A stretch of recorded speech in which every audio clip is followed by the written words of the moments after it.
Hello दोस्तों, तो अभी लास्ट टॉपिक हमारा जो बचा था चैप्टर नंबर फर्स्ट में, उसको हम कवर कर लेते हैं, जिसको हम डेटाबेस मॉडल बोलते हैं। ठीक है, तो सबसे पहले हम बात करते हैं डेटाबेस मॉडल होता क्या है। हमने डेटाबेस की बात करी थी, तो उसमें हमने समझा था database is an organised collection of data in the table and table contain rows and column. Okay, जो कि टेबल को है हमने एक रिलेशन बोल दिया, रिलेशन वर्ड दे दिया, तो जो उसके अंदर रोज और कॉलम है, रोज को हमने रिकॉर्ड्स एंड कॉलम को हमने एट्रीब्यूट का नाम दे दिया था। ओके, नाउ ये जो डेटाबेस मॉडल है उसको एक स्कीमा, खुद में एक स्कीमा का मतलब होता है एक लेआउट। डेटाबेस का जो मॉडल होता है, मल्टीपल लेआउट्स होते हैं जिसके थ्रू जो है हम डेटाबेस को डिजाइन करते हैं। हम उन मॉडल्स की बात अब आगे करने वाले हैं, तो उनको डेटा मॉडल्स बोलते हैं। ठीक है, डेटा मॉडल्स क्या होता है, दीज आर नथिंग, ये कोई डिफरेंट चीजें नहीं होती हैं, but these are tools which are use to design database model.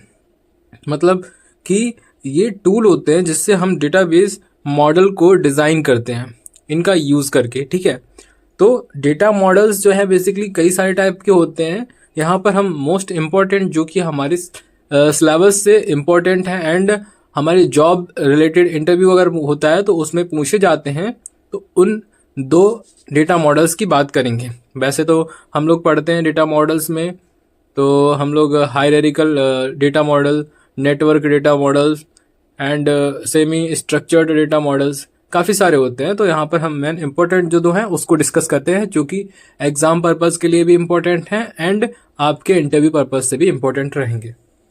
तो सबसे पहले हम इंटिटी रिलेशनशिप की बात करें। Entity relationship model and relational model, दो तरह के मॉडल होते हैं। इंटिटी रिलेशनशिप मॉडल क्या होता है, देखो सबसे पहले ये इसको ही हम ईआर मॉडल बोलते हैं, जिसके थ्रू जो है हम किसी भी, जैसे स्टूडेंट एक इंटिटी है, इंटिटी आपको नहीं पता तो इंटिटी मैं आपको बता दूं।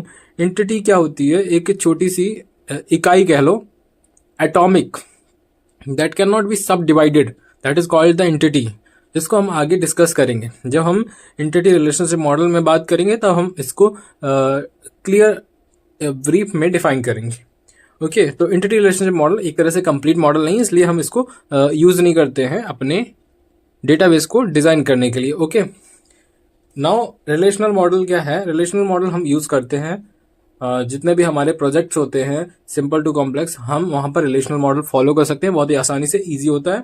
और इसमें डेटा जो होता है टेबल्स में स्टोर होता है, और एसक्यूएल जो स्ट्रक्चर्ड क्वेरी लैंग्वेज है, ये एक लैंग्वेज होती है, जैसे प्रोग्रामिंग लैंग्वेज है वैसे ये भी एक लैंग्वेज है, जो कि डेटा को मैनिपुलेट करने के लिए, लाइक डेटा को इंसर्ट कराना, क्रिएट करना और अपडेट करना, इस तरह के कमांड्स को हम यूज करते हैं अपने डेटा को अपडेट कराने के लिए, और सारी फंक्शनैलिटी को हम परफॉर्म कराने के लिए डिफरेंट कमांड्स यूज करते हैं एसक्यूएल लैंग्वेज के थ्रू। और रिलेशनल मॉडल में हमें इंटीग्रिटी मिल जाती है। तो इंटीग्रिटी का मतलब ये होता है कि आप जो है कोई भी एक टेबल क्रिएट करते हैं, चाहे वो स्टूडेंट का टेबल हो चाहे एम्प्लॉय का टेबल हो, तो उसमें आप जो प्राइमरी की बनाते हैं वो एक कांस्टेंट की तरह वर्क करता है, मतलब वो यूनिक होता है, जो कि आपके रो को यूनिकली आइडेंटिफाई करता है, जिससे कि हम पर्टिकुलर एक्यूरेट डेटा देख पाते हैं अपने कॉलम में, अपने एक रो में पर्टिकुलर अपना डेटा फैच कर सकते हैं आसानी से। तो इंटीग्रिटी भी मेंटेन करके रखता है। उसके बाद एक टॉपिक आपका लास्ट बचा है, डेटा इंडिपेंडेंस। डेटा इंडिपेंडेंस क्या होता है, ठीक है। सबसे पहले हम बात करें डेटा की, तो हमने बात कर ही ली थी, ठीक है। तो डेटा इंडिपेंडेंस क्या होता है, it is the ability to change a database, यानी कि एक एबिलिटी होती है डेटाबेस को चेंज करना बिना उसके स्कीमा में छेड़छाड़ की। स्कीमा मतलब उसके लेआउट। देखो सबसे पहले तो हमने इस चीज को समझा था कि लेआउट हमारा तीन टाइप में, तीन पार्ट में डिवाइडेड होता है। लाइक एक हमारा व्यू लेवल होता है, दूसरा हमारा कॉन्सेप्चुअल लेवल या लॉजिकल लेवल होता है, एंड थर्ड जो पॉइंट होता है हमारा वो होता है physical level. I think physical level ही होता है। तो इस तरह से हमारे जो है स्कीमा का जो स्ट्रक्चर है वो डिफाइंड होता है, और फिजिकल लेवल होता है, और फिजिकल लेवल को हम इंटरनल लेवल भी बोल सकते हैं, ठीक है। तो बिना हम दूसरे हायर लेवल को या मिडिल लेवल को चेंज किए या डिस्टर्ब किए, हम अपने जो पर्टिकुलर स्कीमा है उसको हम चेंज कर सकते हैं। That is called data independence. उसको हम डेटा इंडिपेंडेंस बोलते हैं, यानी कि डेटा हमारा इंडिपेंडेंट है। ये दो तरह के होते हैं, फिजिकल डेटा इंडिपेंडेंस जहां पर ability to modify physical schema को चेंज करने की एबिलिटी होती है, एंड लॉजिकल डेटा इंडिपेंडेंस में ability to change the conceptual schema, जो कॉन्सेप्चुअल स्कीमा उसको चेंज करने की, और जो उसके व्यूज होते हैं उनको बिना डिस्टर्ब किए हम चेंज कर सकते हैं। तो ये हमारे लिए बहुत ही हेल्पफुल चीज है।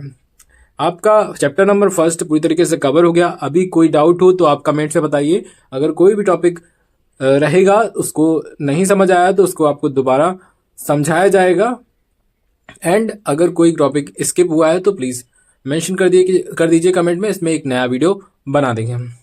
अभी तक का वीडियो आपको पसंद आया तो वीडियो को लाइक कर दीजिएगा एंड चैनल को सब्सक्राइब जरूर कर दीजिएगा। Thank you very much for watching this.